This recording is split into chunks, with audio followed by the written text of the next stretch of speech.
அது மாதிரி இத்தனை வருஷமா மாத்தி மாத்தி உங்களை ஏமாத்திக்கிட்டு இருந்த இந்த 2 பேரையும் வேண்டாம்னு சொல்லி ஒதுக்கிட்டு உங்களுக்காக உண்மையா உழைக்க வந்த உங்க விஜய,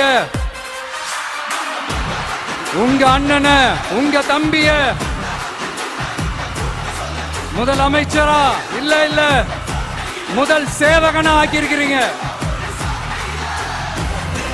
யார் எந்த நிலைமைக்கு எந்த பொசிஷன்ல போனாலும் இந்த கிண்டலும் கேலியுமா பேசுறது இருக்கத்தானே செய்யும். நம்மளை பத்தி, நம்ம அரசியலை பத்தி, நம்ம பேச்சை பத்தி இந்த கிண்டலும் கேலியுமா பேசிட்டு தானே இருப்பாங்க. அவங்க எல்லாருக்குமே என் சைட்ல இருந்து ஒரே ஒரு ரிக்வெஸ்ட், தயவு செஞ்சு நிப்பாட்டிடாதீங்க. தயவு செஞ்சு கண்டினியூ பண்ணுங்க. நீங்க தான் என்னோட எனர்ஜி ஃபோர்ஸ்.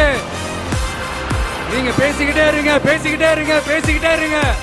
நான் மக்களுக்கு தேவையான நல்லதை செஞ்சுக்கிட்டே இருப்பேன்.